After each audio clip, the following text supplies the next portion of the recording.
नमस्कार दोस्तों, आपका स्वागत है हमारे YouTube चैनल हिस्टोरिक हिंदी में। दोस्तों, हिस्टोरिक हिंदी के इस एपिसोड में हम बात करेंगे दुनिया की सबसे महान वैज्ञानिक सर आइजक न्यूटन की।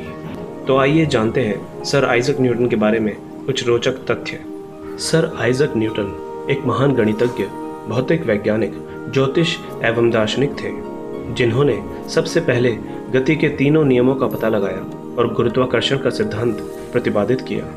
न्यूटन ने गणित में कैलकुलस की नींव डाली तथा प्रिज्म की सहायता से सबसे पहले पता लगाया कि श्वेत रंग वास्तव में 7 रंगों से मिलकर बनता है। 4 जनवरी 1643 को इंग्लैंड के एक छोटे से गांव के खेतों में बने एक छोटे से घर में एक कमजोर से बालक ने जन्म लिया।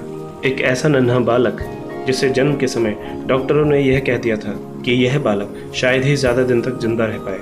परंतु जब वह बड़ा हुआ तो उसने संसार की तमाम मान्यताओं को बदल कर रख दिया।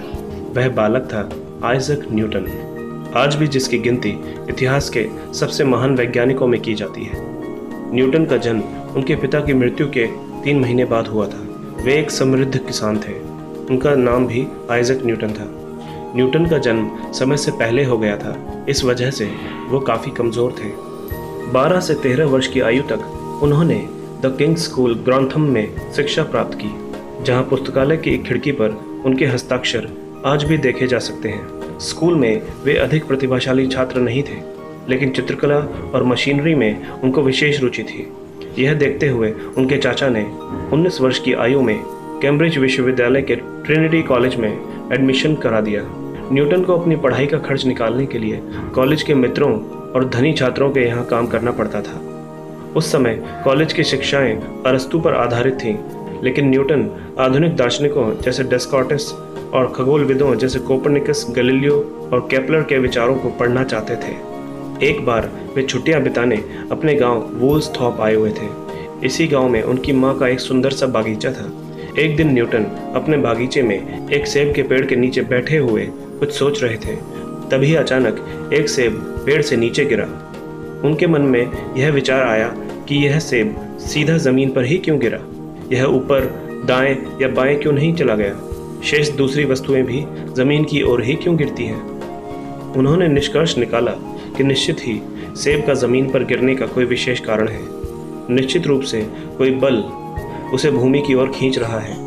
यही नहीं, एक फूल की छोटी सी पंखुड़ी से लेकर विशाल तारों तक के बीच में कोई न कोई आकर्षण बल है।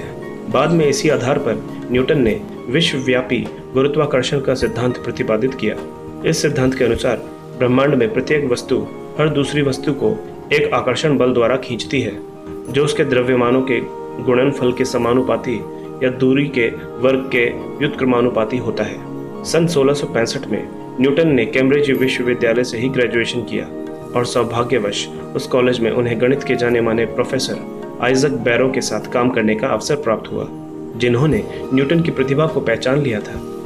इसके बाद 27 वर्ष की उम्र में न्यूटन ट्रिनिटी कॉलेज के प्रोफेसर बन गए। बाद में न्यूटन रॉयल सोसाइटी के अध्यक्ष भी बने।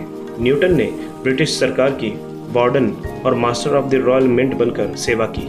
न्यूटन ने प्रकृति के अनेक अनजाने रहस्यों का पता लगाया। उन्होंने बताया कि सूर्य का प्रकाश जो देखने में सफ़ेद लगता है, वास्तव में वह बैंगनी, जामुनी, पीले, नीले, हरे, संतरी तथा लाल 7 रंगों से मिलकर बना है। इन 7 रंगों को एक प्रिज्म की सहायता से अलग अलग किया जा सकता है। इन 7 रंगों को मिलाकर सफ़ेद रंग बनाया जा सकता है। न्यूटन की डिस्क को घुमाने से 7 रंग सफ़ेद रंग में बदल जाते हैं। आइजक न्यूटन ने ऐसी दूरबीन का आविष्कार किया था जिसमें प्रकाश लेंस से गुजरने के स्थान पर दर्पण से परिवर्तित होता है। उनकी दूरबीन में 2.5 सेंटीमीटर का दर्पण लगा था। न्यूटन ने गति के 3 नियम प्रतिपादित किए, जो आज भी विद्यार्थियों को पढ़ाए जाते हैं। न्यूटन ने गणित में कैलकुलस की नींव डाली।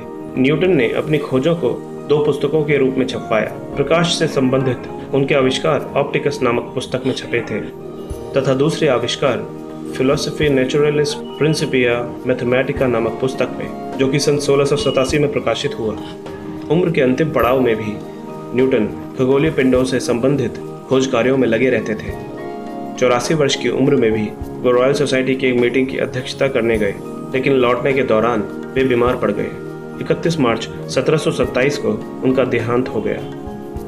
यह कहना अतिशयोक्ति नहीं होगा कि आइजैक न्यूटन अकेले ऐसे वैज्ञानिक थे जिन्होंने आधुनिक विज्ञान के विकास में सबसे महत्वपूर्ण योगदान दिया था। उनके महान योगदान के लिए लोग उन्हें कभी नहीं भूल सकते। दोस्तों, अगर आपको हमारी ये वीडियो पसंद आई तो प्लीज़ लाइक करें, शेयर करें और कमेंट करें। और अगर आप भविष्य में भी ऐसी ही इन्फॉर्मेटिव और इंटरेस्टिंग वीडियोस देखना चाहते हैं तो हमारे चैनल हिस्टोरिक हिंदी को सब्सक्राइब करना ना भूलें।